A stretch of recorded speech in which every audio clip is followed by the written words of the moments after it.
Drew, it's taking so much willpower to be here right now. Has it? Do you know how many amazing video games there are on my PlayStation at home? I don't. Coming to hang out with me isn't enough. I mean, I don't beat fine. Elden Ring or You're Zelda fine. or yeah. okay. You're, all right. You're fine. All right. It's I okay see. though. I'm disciplined. I'm an adult. I'm disciplined. I'm here. You know what I've discovered? So this is my most recent self-discipline discovery. And it relates to this podcast. It relates to podcasts in general.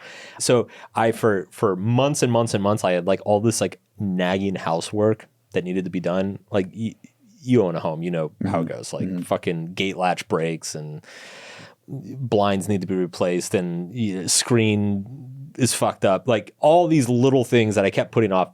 And I made a rule for myself, which is I can't listen to podcasts unless I'm doing housework. Oh. And magically within like 2 weeks, all the house shit got done. Wow. Okay. So there you go. There's a hack for you kids at home.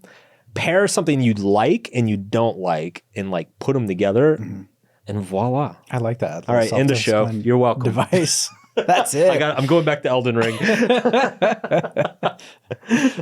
Well, no, I wanted to do this one because you've written about this before. You've written about self-discipline, but there's always this idea out there that we have to discipline has to be really hard. And, you know, we need to like punish ourselves in a way. It's difficult. We see all these people. We see David Goggins out there, you know, on Christmas morning at 5 a.m. running, and that's what self-discipline is. And it's not that. That's what psychotic discipline is. Yes, yes. I love David Goggins, but yeah, Hey, he's psycho. shout out David Goggins. God bless him. You know, this is the funny thing is I think self-discipline is difficult, but like it doesn't necessarily mean it needs to be hard or painful. I've actually found that discipline tends to actually be boring. It's almost like making something painful feel, at least it's something. Like people would rather something be painful than boring, so they just like convince themselves that they need to do something like they need to overdo it and do something really painful. But the truth is if something's painful, it's not going to be sustainable, and you're going to give up, you know, within a few days, For sure. in most cases. Yeah. Cool. I have like 5 things here that are a little bit counterintuitive. Not really so much the hacks or the tricks to how to be more self-disciplined or anything like that, but kind of the ideas that we have about self-discipline and where we might be wrong about those. So I want to go through those. Okay. And we can kind of pick them apart. Okay. Cool. I was hoping for hacks, but you know. Well, we'll get into that. You are not known as a very I'm not a hacky guy. So we're gonna keep on brand with this. If you want the correct iPhone app, you know, go listen to somebody else. I never understood that. Anyway, I digress. This first one, though, is self-discipline is not the same as willpower. What do you mean by that?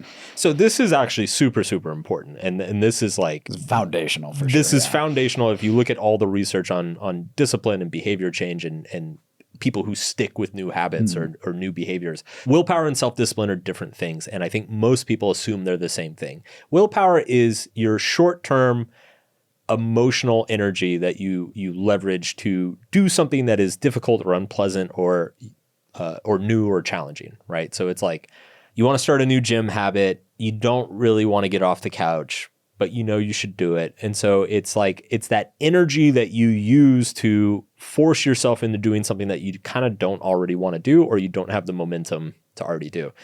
Because that's how you start, I think people just assume that that's how it always is. But the truth is that it shouldn't always feel like that. Like willpower is limited. You run out of it. You get like a willpower fatigue after a certain amount of time. And so predictably, as most people listening to this have probably experienced, you give up. You get like 5 days in or a week in or 2 weeks in and you're just tired. You're like, I can't do this anymore. And you give up. And you go back to your old behaviors and you go back to your old tendencies. So willpower it's a short-term fix. It's like if you are 3 months into a streak and you don't want to lose the streak, you summon the willpower to like get you through that next day to keep the streak going. You never depend on willpower for behavior change or habit change overall in general. Ultimately, what self-discipline relies upon is you have to find a way to make things feel easier, find a way to make them feel fun, or manipulate your environment in such a way in that the behavior ends up being inevitable. So if it feels hard, you're doing it wrong. Right. Yeah. And I think when people hear this one, sometimes they think that, oh, we shouldn't pay attention to willpower at all. That's not what you're saying. Yeah. You need it in certain situations. It's a short-term tool, and you will definitely need it, I think, early on. Any new or difficult behavior, like you're probably going to need it early on, but you can't rely on it long-term. What do you think, though, too, about, I think you need to be very conscious with your willpower, especially early on, though, too. And instead of just like, okay, the willpower to get me up off the couch. Yeah. Right. There's that. But then there's also the willpower to let me set up my environment while I have this willpower. Yes. Set up my environment in a way that's going to give me more success. I think that's where we often misplace our willpower. Absolutely. And we try to use it. We try to overuse it. It's like the difference between having all the junk food in your fridge and trying to have the willpower to not eat it every single day for days and days and days. That's inevitably going to fail. Whereas you should instead use the willpower at the grocery store and not buy it in the first place. Because then if it's not in the fridge, you don't need to use the willpower every single day to not eat it, right? So it's finding those little leverage points that you just described is 100% true. Right. So using the willpower kind of in the like one-time situations rather than repeated situations. And this is the funny thing about discipline or being disciplined in an area of your life. It's usually not about the thing you want to do. Like if you want to create an exercise habit, most people assume, okay, well all my effort should go into, I need to get up and go to the gym 3 times a week. When actually most of your effort should go into, okay, what activities are going to be fun? Do I have friends who are doing anything like who are willing to do something with me? What sort of like goals and metrics can I set for myself that will make this more interesting? Is there a way I can commit to something in advance? Sign up for a class or something and commit to X number of sessions to make sure I go in the future. Like those are the things that you should actually be thinking about. Like think about the things that are going to make the thing easy, not put all your focus on just doing the thing as much as possible. Right. Yeah. If that's the closest to a hack I think we're going to get. Yeah. really is just setting up your environment. That is the hack. Right.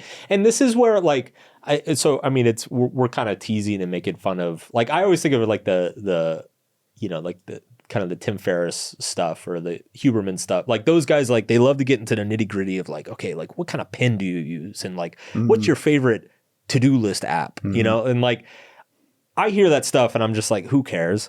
But I think what they're getting at is they're trying to find how other people have manipulated their environments and what they've used. It's like, because it's ultimately like there are a lot of options for apps on a phone or, for different workout equipment or whatever. And it's like, if somebody likes one over another, you should go with the one you like because that's going to make it easier to do. Like if there's a certain type of, if there's a certain piece of software that's more enjoyable to program in, you should use that piece of software because the fact you enjoy it more, it's going to be less friction. It's going to be easier to do it more often. You're going to, stick to your goals. You're going to be more productive. So there is something to it, but it's like, those are, in my opinion, those are the marginal adjustments. They're not the thing. It's like, I think where people get mixed up is they're like, oh, if I buy this pen, then I'll like finally sit down and write the book that I've wanted to write the last 5 years. And it's like, no, the pen's not going to make you write the book. The pen will just make it slightly more enjoyable. Yeah. I think so many people use the apps and the hacks and the tricks and whatever to cover up the underlying problem too. And I think that's the risk. I think you're right. I think what they're trying to do is really say, hey, this is where you can leverage your environment in a way. But what it ends up doing for a lot of people is, oh, this is going to fix my procrastination problem or whatever it is. Right. It becomes another form of avoidance, right? Where it's like, well, I can't start yet because I don't have the perfect apps, so I need to do more research on the perfect apps. Then I can start. And it's like, no, it's just a more complex form of procrastination. No, for sure. Sure. Okay. This next one, this is a good one and hits pretty close to home. Self-discipline does not involve shaming yourself. This is one I really had to come to terms with the last couple of years, I think. Yeah. It doesn't have to. I mean, It sure can. Yeah, I know. It sure can. Yeah. I think there's a tendency. I'm curious to hear what your experience is with this. I've never struggled with this side of it. I tend to be good at not shaming myself for things. But like we have a tendency in general to associate moral judgments with discipline, for better or worse. Like I think it's logical that we tend to see very disciplined people as good people. There's something really admirable or respectable about them. But I think we run into trouble if we attach too much moral judgment on people who fail to be disciplined, because we all have areas of our life that we're like we struggle with compulsion, addiction, obsession, bad habits. Maybe we grew up in an environment with like, terrible options around us. And so, life's very complicated. And so I think there's a tendency to like associate moral failures with somebody who can't control their weight, or somebody who can't get work done on time, or somebody who shows up late for stuff. Like it doesn't necessarily mean you're a bad person. It's just like this happens to be the area that you are struggling with managing your own behavior. So the danger is that when you make those moral judgments about yourself, again, it's one of those, it's like willpower. It's a short-term thing. Like you feel really bad in the moment. And so that can be very motivating in the short term, but you're basically training your brain to just feel bad about yourself all the time. And so in the long run, you just develop this identity of never feeling good enough for anything. Does that map to experience? Yeah, no, 100% it is. Yeah. And just, over the last few years where I've been much more conscious about my health, and early on in that process, it very much was, oh, God damn it, I ate that dessert, or I missed that workout. We'll get to this here in a minute, but there's kind of a self-correcting way that you can handle that. But what happens is if you beat yourself up, it's another form of emotional drag. Yeah. And really is a self-reinforcing downward spiral, because if you eat that piece of cake, now you think, well, I'm just a piece of shit fat kid. And so why bother with the self-discipline in the first place? Yeah. And you can go down that spiral very, very, very quickly, or start I missed 2 workouts. Well, I'm just a lazy fuck, so I'm just going to stay on the couch anyway. Yeah. And I think that that's a real dangerous spot to be in. If you're not very aware of it, and you're more, I don't know, if you're just like I've talked about, I'm a perfectionist. Yeah. That doesn't help. Yeah. But there is a lot of like I wage a lot of moral judgments on myself. And, I've gotten way better at that though. And if I would have stuck with that, there's just no way. If I would have stuck with that mindset, there's just no way I would have been able to stick with anything. It's funny because I've always been on the opposite end of the spectrum, and it's also been a problem, which is that I would eat the cake and I wouldn't judge myself. I'd be like, I kind of deserve cake today. Mm-hmm. And I was very good at justifying bad behavior and not judging myself for it. And so it created the opposite problem of just like, I always deserve some cake. So I kept eating cake. I think this is one of those things, there's like a real fine balance between judgment and self-forgiveness, self-judgment and self-forgiveness. Let's put it this way. I think the optimal amount of judgment is not 0. I think there is some judgment is certainly healthy. Yes. What strikes me as more important is how you package the judgment and how you respond to the judgment. So I think, to me, like what a healthy form of self-judgment would look like is like, hey, I fucked up. I ate that cake. I'm trying to lose weight. I've got these goals. I fucked up. I shouldn't have done that. And I'm a little bit disappointed that I did that. But that's okay. I'm going to use this disappointment and remember the next time I'm in this situation to not do this. I'm going to remember how I felt in this moment. To me, that's kind of like a healthy that's a healthy form of judgment and a healthy reaction to the judgment. It's not, you're judging first of all, you're judging the behavior and not yourself as a person. And second of all, you're leveraging the feelings of disappointment and anger and embarrassment to correct future actions. I think the unhealthy version of that is, wow, I just ate a piece of cake. I'm such a piece of shit. I never stick to my goals. I never get it right. Oh my God, like why even try in the first place? And that's that's when you go to a really dark place, I think. Yeah. That self-discipline is about self-correction, not perfection. Yeah. Right. I think so many times we think that self-discipline, what it means is perfection. Yeah. We eat the perfect diet. We hit the workout every time. We do exactly what we're going to say every time. That's not at all what it is. Actually, self-discipline, the definition is contained in the word itself. That discipline is when you discipline someone, you correct their behavior. Right. It's a self-correction. So self-discipline is self-correction. Yeah. So it's not about perfection. It's about correcting when you do get off, right? I just had a weird thought. Go on. About Goggins. So, and let me preface this by saying, like, I fucking love David Goggins. Like, he's like the mascot. Like, I want to make him like the mascot of our industry. Yeah. But I would argue he's not healthy. Like, in terms of, like, he's not optimal, right? Like, he's talked about, like, his knees are all fucked up. His bones are fucked up. Like, he's got all sorts of joint issues. He's had like tons of surgeries.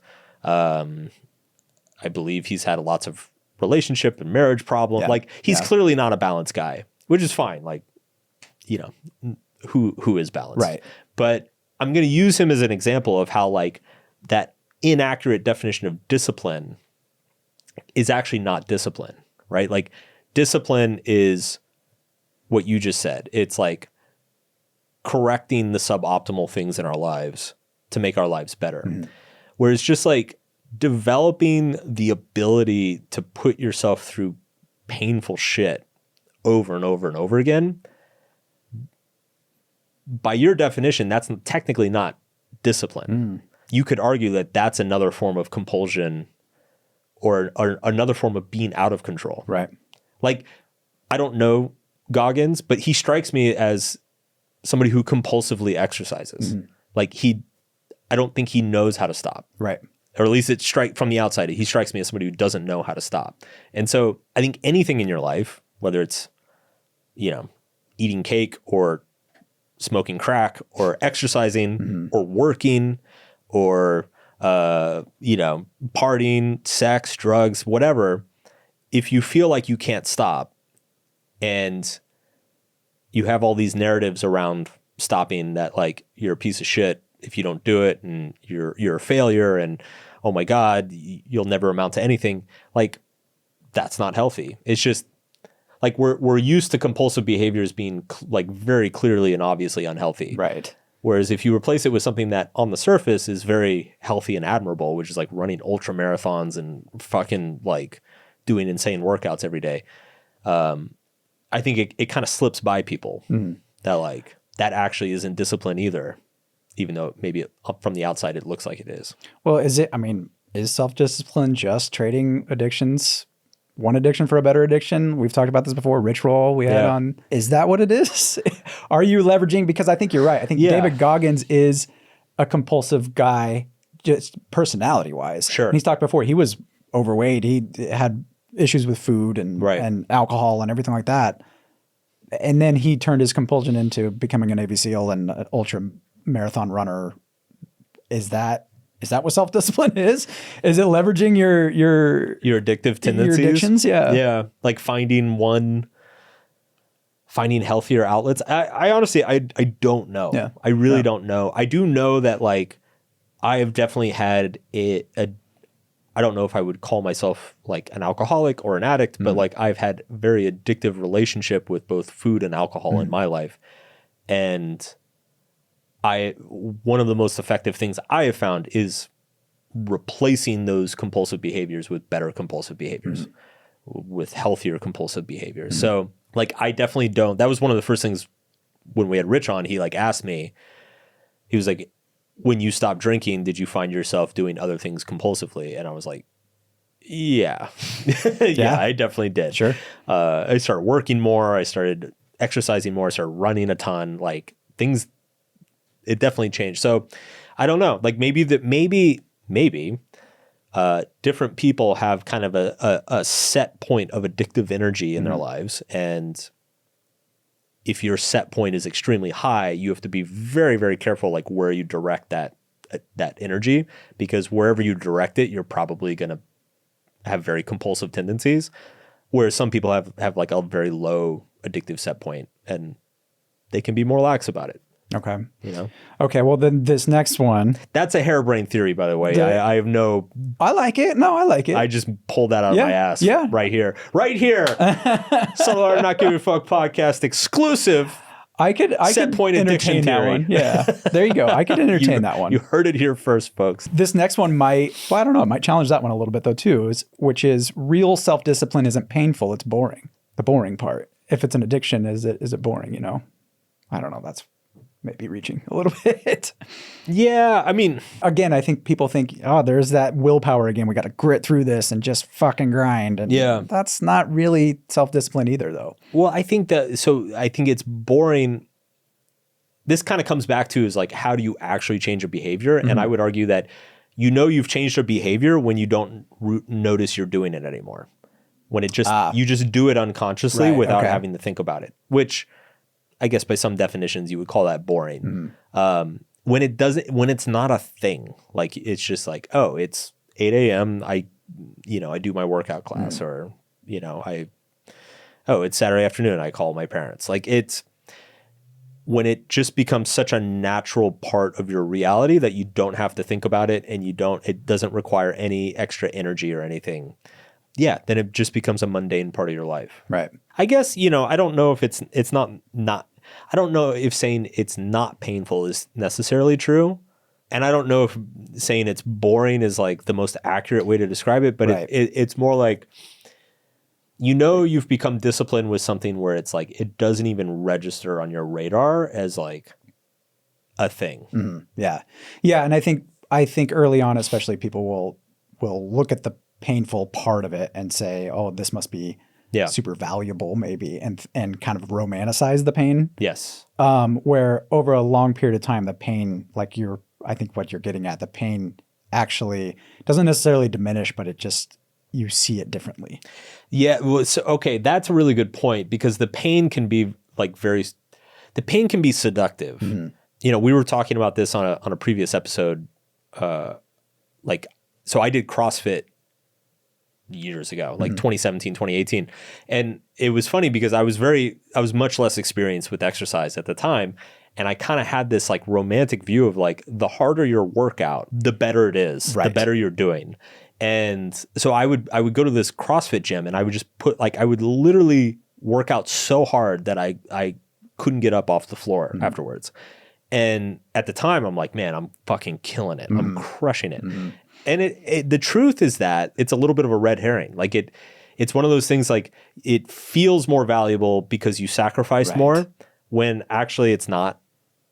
It's actually not more discipline. It's not more valuable. Like I was using a lot of willpower. And the irony is that those workouts exhausted me so much that I never developed a consistent habit. I never developed better life. You're too tired for the next workout. Yeah. Or I was so tired, I would like go out and just like pig out on a massive meal, have a bunch of drinks, because I'm like, well, I had this killer workout today. Like might as well order a second dessert, like.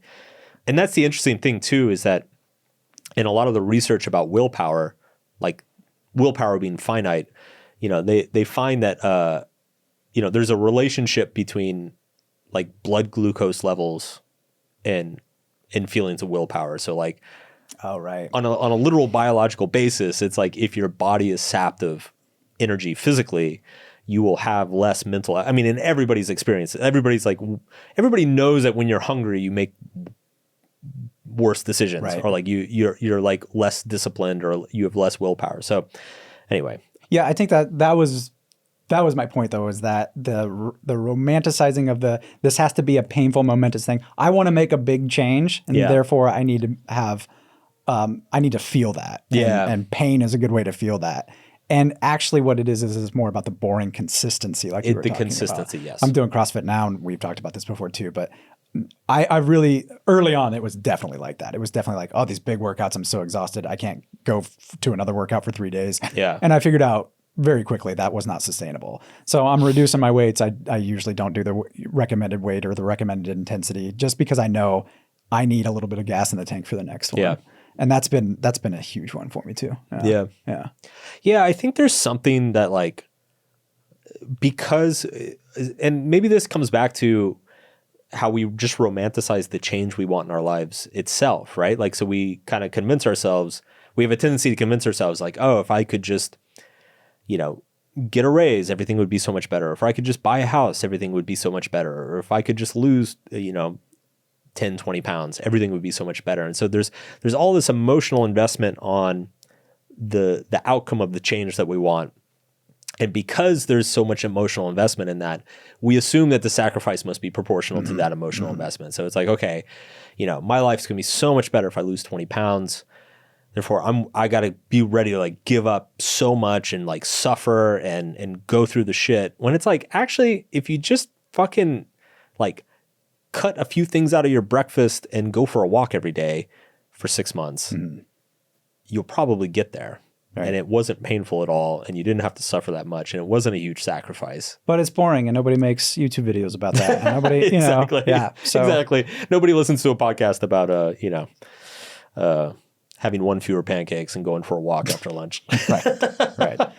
That's just a cautionary tale. Yeah, just throwing that out there. Okay, so this last one, which I think is kind of the final boss, let me see if you agree with this, but self-discipline involves forging new identities. And this one gets a little scary. 100%. Yeah. 100%. And it's like, and again, I think this comes back to the boring thing because when a new behavior doesn't even register on your radar as like a thing, it's because your identity is shifted and that new behavior is now part of how you see yourself. And ultimately, like that's where you want to get. Like if you want to exercise regularly and be physically healthy, you have to be a person who exercises regularly. Like it's not just enough to do the thing. You have to be the person who does things like that. And that requires shifting how you see yourself, how you think of yourself, how you relate to yourself. And ultimately, that's going to have repercussions on how you relate with others. This is why people often have the experience of when they go through a significant life change, it sometimes fucks up some of their friendships. Because what happens is like, it turns out, you decided to stop drinking. And to do that, you had to become a person who stops drinking or become a person who doesn't drink. And it turns out that some of your friendships were very much based on drinking together. And so like your friends have identities around, I'm the type of person who drinks with my buddies.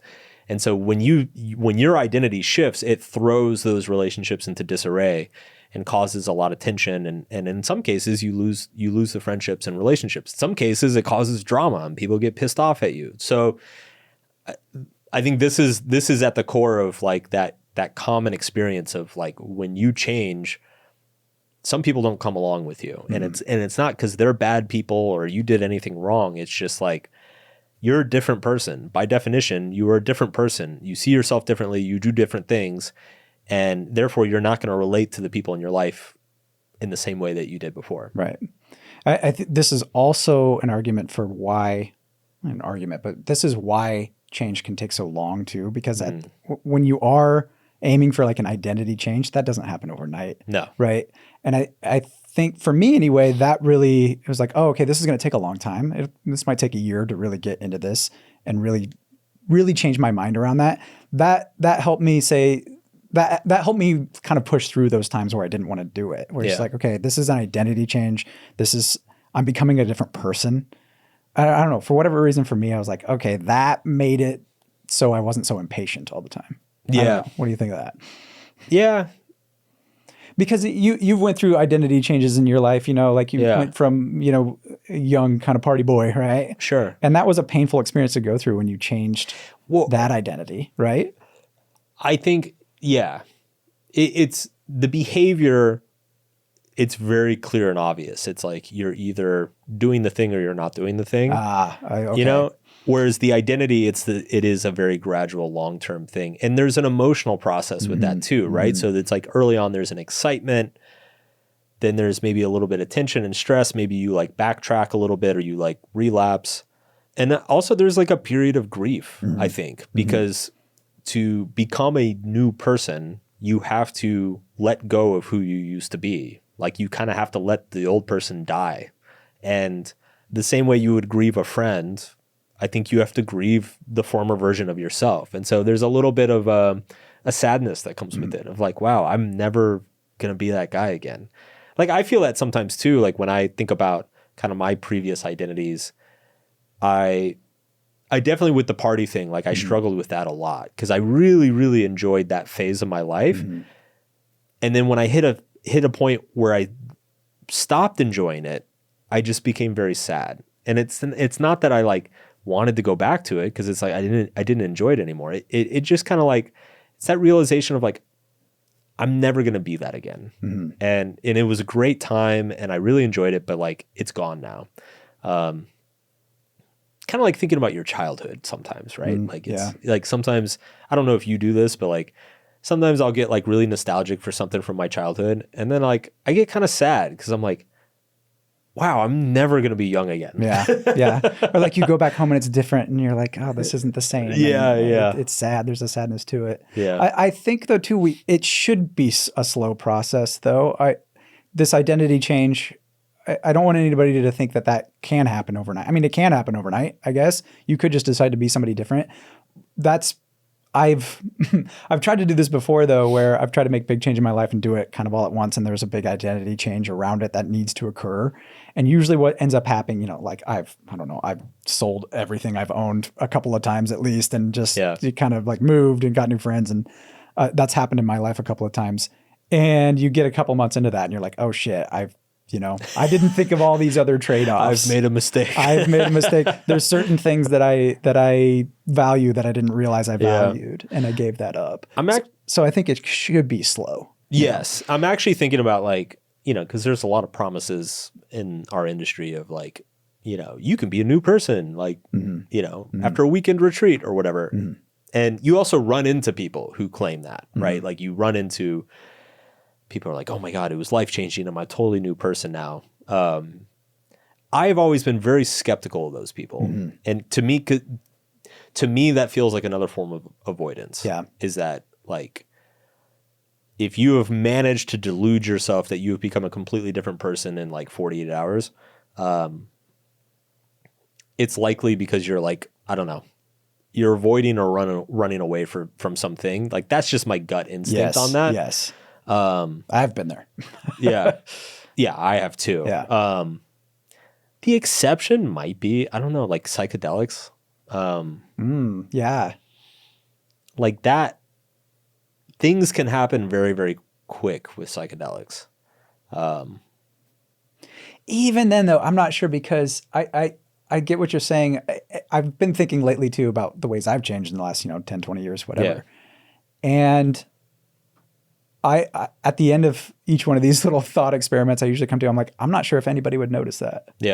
But me, it's like more of an internal change. It feels like an internal change where I have more of I feel calmer. Some people in my life who've known me for a long time. Like, you've calmed down quite a bit. Like, but that's the thing too. When I run into these people who like, they're like, oh, I went to this retreat and it was incredible. I'm a completely new person. And like, then I'll hang out with them and they'll behave in the exact same way. Yeah, that's what I'm saying. They used to behave, and I'm like, oh, okay. So they feel that they're a different person, but like ultimately their behaviors haven't changed, and their values and priorities haven't changed significantly. So, are you really a different person? I guess this comes back to like, ultimately you are what you do repeatedly. That's how you achieve identity change, you think, right? It's not the other way around. It's like you're not. Here, I'm going to change my identity, and then all of a sudden I'm going to start doing different things. I think that's what people think psychedelics will do, is that it will change my identity, and then I will change my behavior. If I just believe you need to change your behavior first, and then the identity follows. Absolutely, 100%. It's you don't just believe your way into being a new person. That's called delusion. Right. Like I can believe I'm president of the United States. That's not going to make me president of the United States. I do think social validation plays a role. Like, ultimately, we didn't get into that. We are a social species, and it's like we do care how people see us. And so, again, if you're going to be a person who doesn't drink, I think it's very important to go to a bar with some people and be the person who doesn't drink, right? Like that's a validation of the behavior with how you see yourself. Right. That's all I got, Mark. I think I think we did that one. Well, we were, this episode itself was a paragon of discipline and rigor. We followed the shining outline. examples sitting right in front of We you. followed the outline. We nailed the talking points. We made the jokes. I would say overall it was a successful episode. Like and subscribe. Like and please. subscribe.